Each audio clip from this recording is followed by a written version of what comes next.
बिस्मिल्लाहिर्रहमानिर्रहीम। Dear students, अस्सलामु अलैकुम। स्टूडेंट्स, मैं आपके लिए दुआ गो हूँ कि अल्लाह पाक आपको ज़िंदगी के नेक मकासद में कामयाब करे और आप तरक्की की मनाज़िल तय करते चले जाएं। तो जी स्टूडेंट, आज हम इस वीडियो में सीखने वाले हैं कि बोर्ड के एग्ज़ाम्स के अंदर या किसी भी पेपर में क्वेश्चन क्वाड्रेटिक इक्वेशन का आए तो उसको किस मेथड से हल करना चाहिए।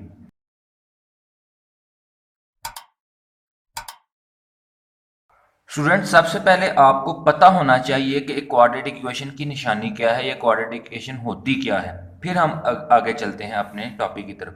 तो सबसे पहले हम क्वाड्रेटिक इक्वेशन को देख लेते हैं। An equation which contains the square of the unknown, यानी कि ऐसी इक्वेशन जिसमें स्क्वायर हो, अननोन मतलब वेरिएबल का, बट नो हायर पावर, यानी कि इससे ज्यादा ना हो। जैसे कि ये नीचे की इक्वेशन लिखी हुई है ए एक्स स्क्वायर, यहाँ पर जो इसकी पावर है वो 2 है और बाकी टर्म्स में आप देख सकते हैं कि इससे ज़्यादा पावर नहीं है। तो सिंपली क्या नतीजा निकला कि आपके पास अगर किसी भी इक्वेशन के अंदर वेरिएबल की पावर 2 हो तो वो क्वाड्रेटिक इक्वेशन कहलाएगी। तो जी स्टूडेंट, सबसे पहले हम बात कर लेते हैं कि एक क्वाड्रेटिक इक्वेशन को हल करने के हमारे पास कितने मेथड्स होते हैं। तो there are 3 methods to solve a quadratic equation. First one is factorization, second one is completing square and third one is quadratic formula. तो जी स्टूडेंट, हमारे पास एक क्वाड्रेटिक इक्वेशन को हल करने के 3 तरीके होते हैं। अब अगला क्वेश्चन ये है कि फिर हमें इन 3 तरीकों में से कौन सा तरीका बोर्ड के एग्जाम्स में या पेपर को हल करते हुए इस्तेमाल करना चाहिए। तो इसमें मैं सबसे पहले आपको क्लियर कर दूं कि अगर किसी क्वेश्चन के साथ खाली लिखा हो सॉल्व और साथ आगे क्वाड्रेटिक इक्वेशन लिखी हो, जैसे कि ये मैं आपको लिख के दिखा रहा हूं,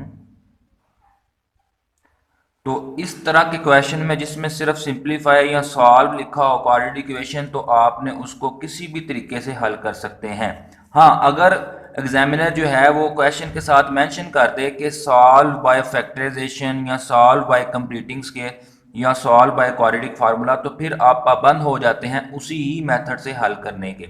अगर आप फिर उससे हट के मेथड इस्तेमाल करेंगे तो फिर आपका क्वेश्चन गलत सवर होगा। लेकिन अगर आपको साथ कोई मेंशन तरीकाकार मेंशन नहीं किया गया, जैसे कि ये मैंने क्वेश्चन लिखा है, तो फिर इसमें आपकी अपनी मर्जी है कि आप इन तीनों में से कौन सा मेथड इस्तेमाल करना चाहते हैं। तो जी स्टूडेंट, अब अगर आपके पास चॉइस है कि आप कौन सा मेथड इस्तेमाल करना चाहते हैं, तो मैं आपको रिकमेंड करूंगा कि आप फैक्टराइजेशन को इस्तेमाल ना करें, कंप्लीटिंग स्क्वायर को भी इस्तेमाल ना करें, क्वाड्रेटिक फार्मूले को इस्तेमाल करें। क्यों? क्योंकि इसमें सोचना नहीं पड़ता, ज़रा जहन से इतनी ज़्यादा वर्किंग नहीं करनी पड़ती, जस्ट आपको क्वाड्रेटिक फार्मूला आना चाहिए। तो मैं आपको क्वाड्रेटिक फार्मूला लिख के दिखाता हूँ। X is equal to minus B plus minus B square minus 4ac over में टोटल आ जाएगा 2a। तो इस क्वाड्रेटिक फार्मूला से हल करने के लिए आपको ये सिर्फ फार्मूला याद होना चाहिए और आपको यहाँ से a b और c की वैल्यू का पता होना चाहिए। तो जो हमारे पास एक्स स्क्वायर का कोफिशिएंट होता है वो a होता है, जो कि है 1, जिसके शुरू में कुछ नहीं लिखा वो 1 है। इधर फिर x का जो कोफिशिएंट है वो b कहलाता है, जो कि है 2।